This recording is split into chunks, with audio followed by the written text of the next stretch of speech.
Welcome back, everybody, to Brown Bag Bets, powered by BetSperts. We are your daily dose of quick hit handicapping and sports betting picks. I'm Alex Christensen, and joining me, as always, Mr. Andy Molitor. And I just realized this is our last few seconds before the show. We were talking about it. Happy Bracket Day! I feel like this is Bracket Day. It comes out on Sunday. People look at it Monday, but today is the day. You fill it all in. And you said you had a handful of contests. I need to go through my email. I feel like I have a dozen. Hey, enter our free bracket from companies ranging from sports books to just random places. I'm trying to see. Let me pull my Maybe email. I want to see the most random free bracket. The maybe Philadelphia that's Inquirer. some good advice. Go look at every sports book you have. A lot of them it costs, but if you want more brackets, I mean, just go to like Bet Online and yeah, they have here's a huge bracket league with a huge prize. If you want to be in big ones that have a low likelihood but a big prize, a huge first place prize to get weird with a bracket if the one you're in with your buddies isn't doing you enough. But I mean, and there's going to be free ones too. I think Bovada has a free entry one. Go check check your email. There's so many of those. It's kind of my plan. So today I have work. I have to finish the golf newsletter. I have to finish betting on golf.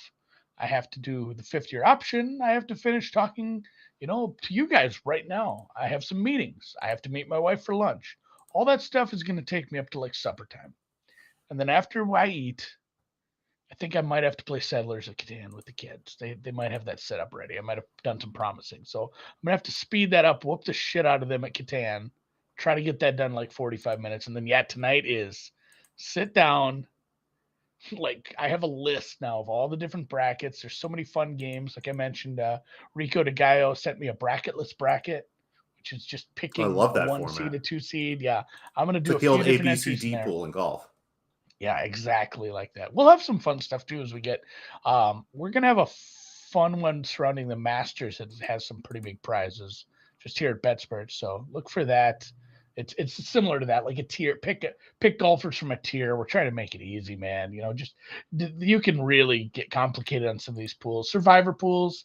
I think I have one of those. I need to probably pay for and get signed up for. And obviously Calcuttas are fun. If you had one of those, we did a whole episode on that last night, kind of going through the preparation and strategy for that.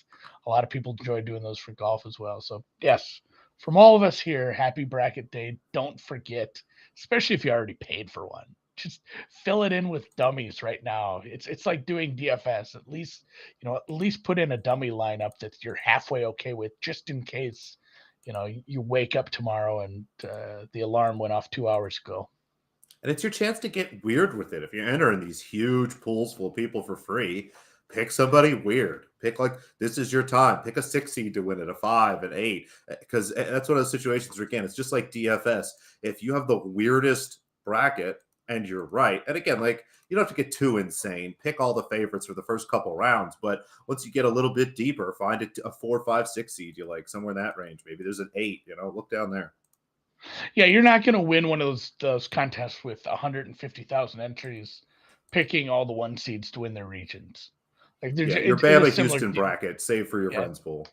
DFS it's similar. There's just going to be someone, or yeah, just pick Purdue since no one is going to pick Purdue to go very far. That is truly interesting in like a smaller league. Like just take Purdue because all your buddies have heard like we're all fading them.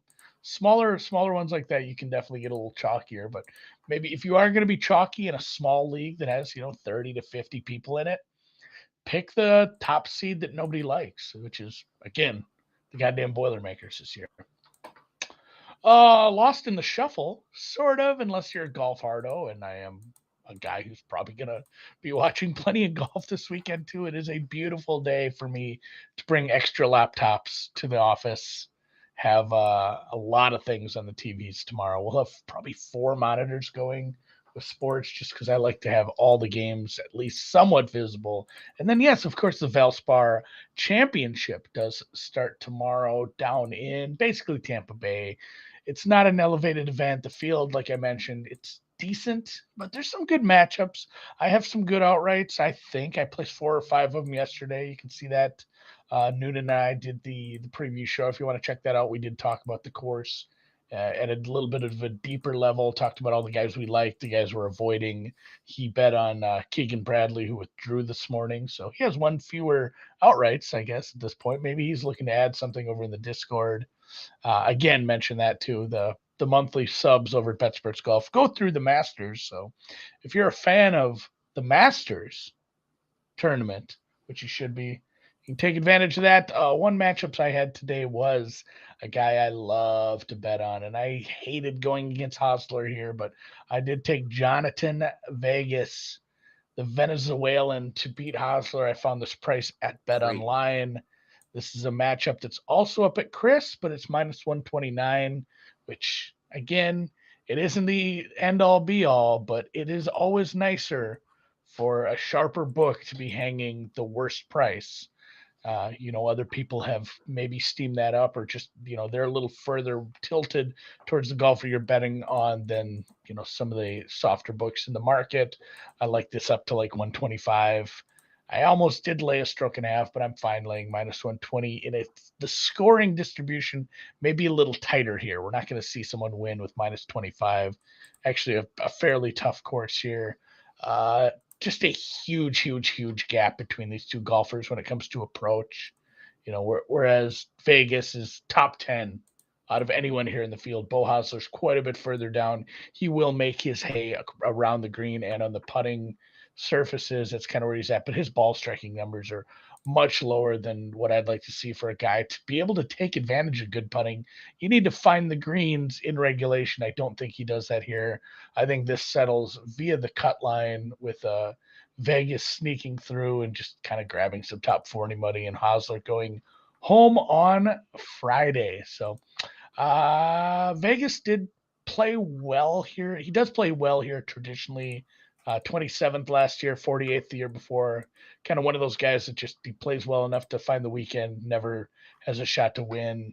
Hosler hasn't played here for a couple years. He did get 39th in 21, missed the cut every other time. But to be fair to him, when he missed the cut in 2017, he would have been like 21 years old. He was just a young pup at that point. Hosler's a little younger. I think Vegas is my age. Johnny Vegas has got to be pushing 40 at this point. I do love him though. So just one. I'll have more in the Discord as we go. And Giorgio, the Moondog, says he lives near Tampa. I always forget that he does. Weather's cool today. It makes me feel better that like California's had nothing but rain and Florida's not been warm. Makes me feel better about the shit weather we get up north. Although it doesn't look, I've watched some tennis. It doesn't look that bad out there. Of course, Indian Wells isn't. It never is. Maybe Indian Wells is in a little different spot. It's not a place where it's going to rain. Bad weather in California is better than good weather a lot of other places. So that's why they're so soft out there. They don't know what it's like. Yeah. It ain't easy. It ain't easy being up here, guys. We deal with it for you. So Indian Wells, or pushing towards God, like the quarterfinals on both sides of the draw are just going to be. We continue to have basically major level field, and again, it's only a half step down from a major, but this is good. This has been good. All the matches have been fun. There's been fun drama between some weirdos yelling at Stan, and the drama between the women's anyway. The Ostapenko scoreline. That's classic her, but it's been a very fun tournament. Yeah. Chef's kiss on how that match turned out. It has been really good. And like you said, it's been a lot of fun, but we still have a lot of big names here. Elena Rybakina is in a quarterfinal. Iga Swiatek's in a quarterfinal. Arina Sabalenka's in a quarterfinal here. All your Grand Slam winners are basically here at this point. And the rest of the matches are pretty good. Like you said, quarterfinals on the women's side. So 4 matches, 2 that I have bets for. Rybakina, I think she takes care of Mahova, but all those numbers look about right. Iga goes against Arona Kirstea. We'll probably find a way to add some Iga unders a little bit later, but that match is until tomorrow. So I want to see kind of how that moves around. But 2 bets I do have in the matches today. One will be at 4 in the afternoon. One will be at 9 tonight. The later one, the 9 p.m. one, is the first one I've got up here. Maria Sakkari plays Petra Kvitova, and the total is just huge. And shop around. There's a wide variance in this number. There's 21.5s, there's 22s, there's even a 22.5 minus 125 at one offshore book, maybe one that I'm doing a March Madness contest for. Check that out. 22.5 minus 25 is actually a really nice play, even though it looks a little juicy. But yeah, anything 22, right around 10, minus 110, minus 115 or better, you should be able to find that a couple spots. This just looks like a great number given this match for me more often than not is kind of a two-setter. Sakkari and Kvitova have had some tough matches, but again, generally quicker two-setters. The sets have been a lot shorter here, as they generally are every year, and Sakkari loves these courts. She finished second last year, only lost to Iga in the final, has done very well here, beat Kvitova here last year in just short order. So the more I ran this, I had the total closer to 21 and a half, honestly, maybe a cheap 21 and a half. So to be able to get 22 and a half just looks like a really nice number here. So poke around. There's a wide variance on that, but you should be able to find yourself an under 22. This should be a comfortable win in 2 sets. And again, a very outside shot in 3, given how some of these matches have gone. This is a little cheaper than usual, but this Sabalenka golf match over 2.5 sets looks just like a great play here. This is one of those matches where I'm going to avoid the set overs. I actually think this could be a set under match where you could almost kind of go, Andy, with the Polish middle here, where you just take under the game total over 2.5 sets, and you actually have a chance to hit both. I mean, you go back and look at the history between these two, and again, the way these courts are playing this week, it seems sets have been significantly shorter, especially for these type of players here. And over 2.5 sets, I had this closer to plus 130. So even plus 140 is okay. Plus 145, if you poke around at some legal shops, that's kind of the best number out there. Again, shop around. This number is widely different, and it's either over 2.5 sets. Will both players win a set? Exactly how many sets will be? There's a lot of different wording, but poke around. You should be able to find over 2.5 sets at least plus 140 or better. Try to get that plus 145. So an under and an over, similar to our soccer betting yesterday, which again, we continue to be the world's best late soccer betting show. I didn't even catch it in time to see that, but I did. I did take some live overs once I'm like, oh, soccer's on. Also, I was pissed because I forgot the time change. Soccer was not on at the right time. It was on an hour later because they don't switch time, in the UK at the same time. Along with me and Dor. So yeah, it's like, oh, soccer's supposed to be on. It's not. I was pissy. So when it was on, I did check, and I'm like, oh man, City's really peppering them. So I did the old live first half, at least. It was 3/4 of a goal because it was, hey, they're gonna score. We're not gonna give you a half goal here. So I had to bet over 3/4 of a goal. I bet the City over team total over 2. I bet the match total over 2.5, and like 25 minutes later, all those had come home. It was a very easy live betting for the kind of donkey live betting that I do, which is to say only overs all the time, only live, and only on teams that I've heard of with good players. So thank you, Erling Haaland, for giving me some money to piss away on Mississippi State later in the evening. And yeah, thanks a lot to all the soccer players. And speaking of that tournament, I watched some last night. It was fun. I had some player props that I sprinkled on, kind of broke even on that. But it was fun watching the island nation of TAMUCC advance, and then realize like, oh shit, they're going to be like a 25-point dog to Bama. It's fun to see them get a win. I agree with producer Dan's take on this. If you win a conference tournament, you should be in. Like, you should be in the main draw. That's a great call. Yeah, he's always said that. I disagree with almost everything Dan says, but this one I definitely agree with. If you win I know you're shitty compared to like the last 4 teams in. If you're, Vermont or TAMC, UU, whatever, it's just like, man, you earned it. If they're gonna give you the spot, don't make them play a first 4 game. Make those games like the Pitt, Mississippi State. Make them all 11s and 12s. Because I always thought they should be kind of 8-9 games or like 10 spots or something like that. Yeah. Well, I'm fine with it being like, because the bracket or people 12, will, get some hot 12s. Yeah, they always will say these were our last 4 teams in. Like those last 8 teams at large that went in, a lot of them are 11, 12, in that area. Make those last 8 That's teams true. Last play each 8, other. yeah.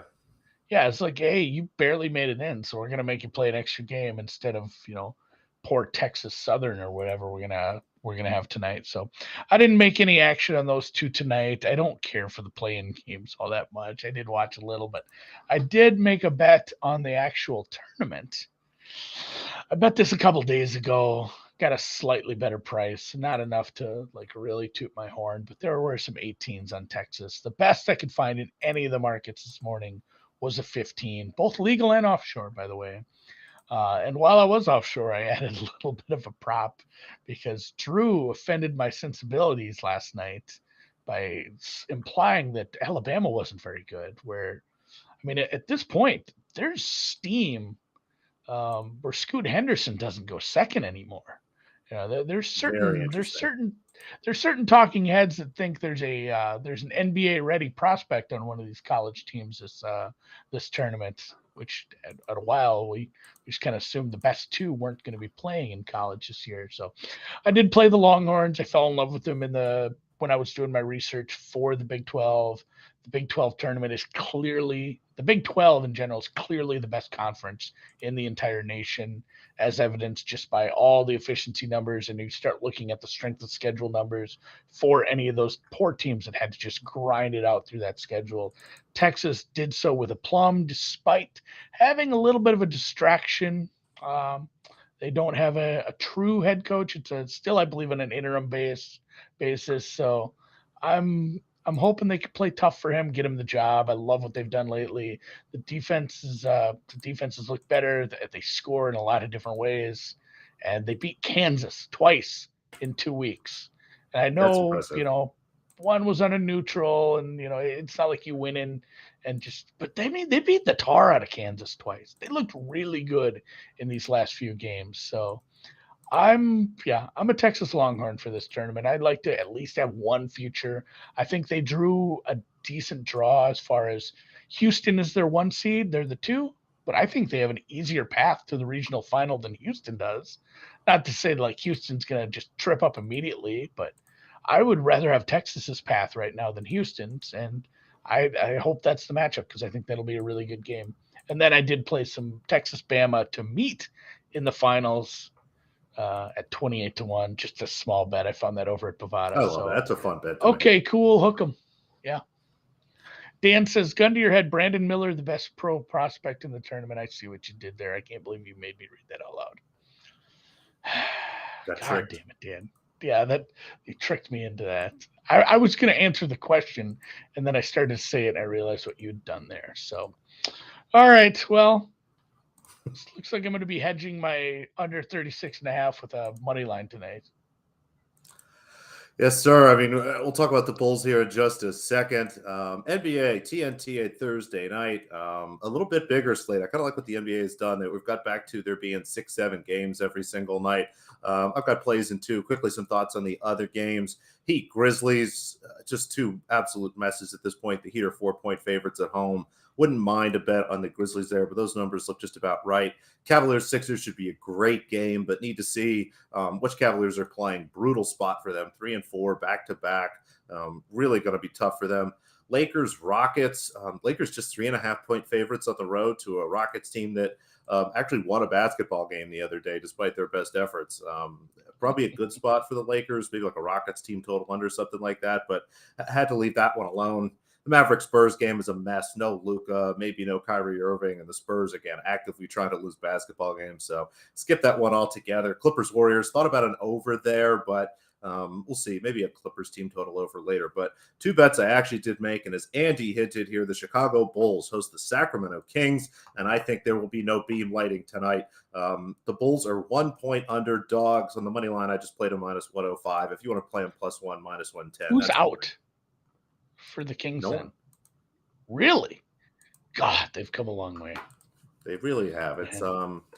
It's the Bulls have gotten much better these last couple of weeks. It's pretty good. I'll have to ask Matt about it tomorrow. I mean, he was pretty confident, and then not confident at all. But yeah, as I look here, the Sacramento Kings have their full complement of players.